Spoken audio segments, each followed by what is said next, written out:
নমস্কার বন্ধুরা, আশা করি তোমরা সকলে ভালো আছো, সুস্থ আছো। ভৌমিক ফ্যামিলি অ্যালবাম থেকে তোমাদের সকলকে অনেক ধন্যবাদ জানাচ্ছি, বড়দের প্রণাম জানাচ্ছি। দেখো রান্নাঘরে চলে এসেছি, যা গরম পড়েছে, এই গরমে মানে নাজেহাল অবস্থা প্রত্যেকেরই।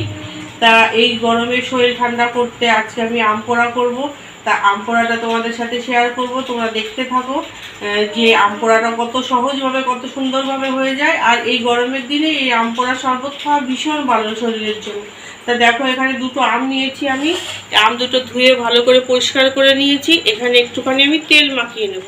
দেখো হাতে তেল নিয়ে নিয়েছি, এখানে সর্ষের তেল নিয়েছি, আমগুলোর মধ্যে একটুখানি মেখে নেব। আর আম হোক বেগুন হোক একটুখানি তেল মেখে নিলে না আমটা সুন্দর পোড়া হয়, বেগুনটাও সুন্দর পোড়া হয়। তাই একটুখানি মেখে নিলাম। এখানে একটা স্ট্যান্ড বসিয়ে দিয়েছি। এবার গ্যাসটা জ্বালিয়ে এখানে আমটা আমি পোড়া করে নেব।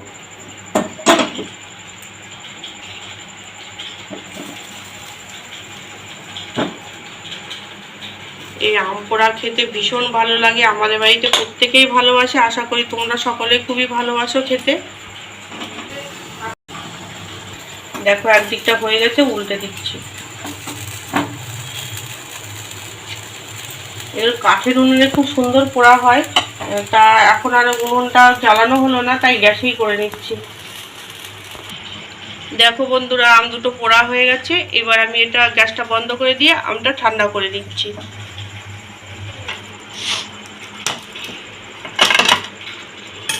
দেখো কত সুন্দর আম পুড়েছে। দেখো এইভাবে খোসাটা ছাড়িয়ে নেব, তেলটা মেখেছিলাম তাই এত সুন্দরভাবে দেখো খোসাটা উঠে যাচ্ছে। তাই খোসাটা পরিষ্কার করে তোমাদের আবার দেখাচ্ছি। দেখো কত সুন্দরভাবে উঠে যাচ্ছে।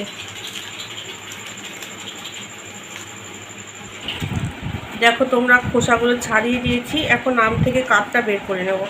এই কাপটা যে বের করবো এটা মিক্সিতে দিলে অনেক হয়, যদি মানে দেখা যাচ্ছে 2 গ্লাস শরবত হবে, তা সেখানে 4-5 গ্লাস হয়ে যাবে।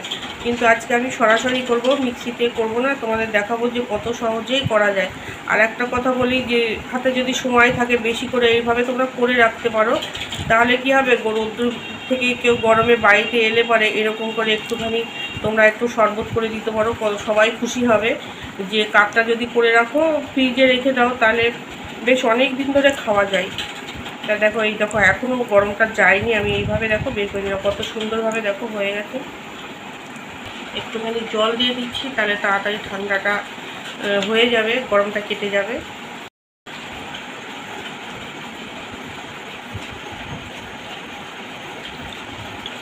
দেখো দুটো আম, এই ছোটো আমে দেখো কতটা কাপ তৈরি হয়েছে। আবারও বলছি এইভাবে তোমরা ঘরে অনায়াসে করে রাখতে পারো। তাই এবার আমি এখানে চিনি দেবো, আম বুঝে তোমরা মিষ্টি দেবে, কারণ কি সব আম একরকম টক হয় না। আমি এখানে 2 গ্লাস করবো, কোনো আম একটু টক বেশি, কোনো আম একটুখানি টক কম হয়। দেবো এখানে বিট নুন দেবো,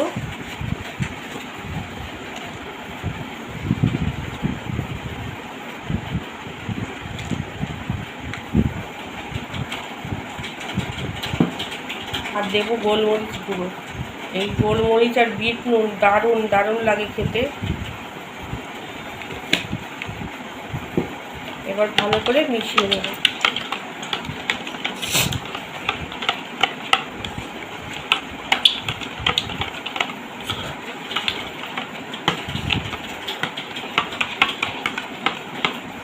মিক্সিতে যদি আমি করতাম না, এই যে একটু একটু দেখো দানা দানা আছে, এই দানা দানাটা থাকতো না, একদম পেস্ট হয়ে যায়। তো তোমরা তো সকলেই জানো, কিন্তু সবসময় যে মিক্সিতে সব কিছু করতে হবে এমন কোনো ব্যাপার নেই। দেখো হাত দিয়েও কত সুন্দর হয়ে যায়।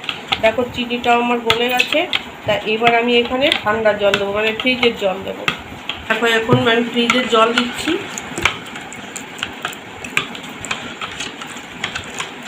দেখ এরকমই থাকবে। শরবতটা আমার রেডি হয়ে গেছে। এবার আমি এখানে দেখো দুটো গ্লাস নিয়েছি, এই গ্লাসে আমি সার্ভ করবো। এটা আমি যদি ছেঁকে নিতাম সেটাও হতো, কিন্তু এটাও মানে গালে একটুখানি দানাটা পড়বে, বেশ লাগবে, সেই জন্য আমি এইভাবেই করলাম, এটা ছেঁকলাম না।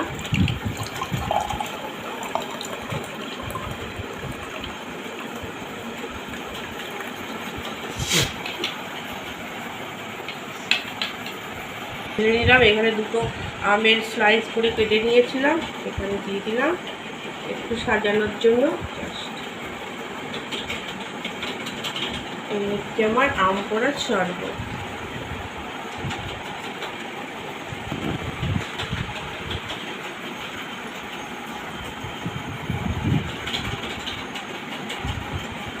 আমি একটুখানি বরফ দিয়ে দিলাম আবারও।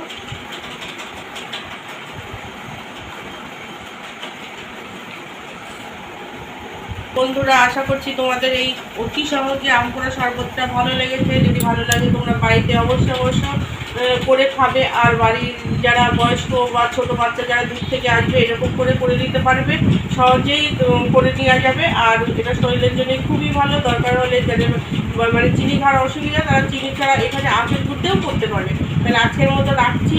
আর তোমরা অবশ্যই আমার ভিডিও লাইক দিয়ে দেখবে, নতুন বন্ধু হলে অবশ্যই সাবস্ক্রাইব করে দেবে। আমার দেশের বিদেশের সমস্ত ভাই বোনেদের আমার আবারও প্রণাম জানাচ্ছি। তোমরা সবাই ভালো থেকো, সুস্থ থেকো।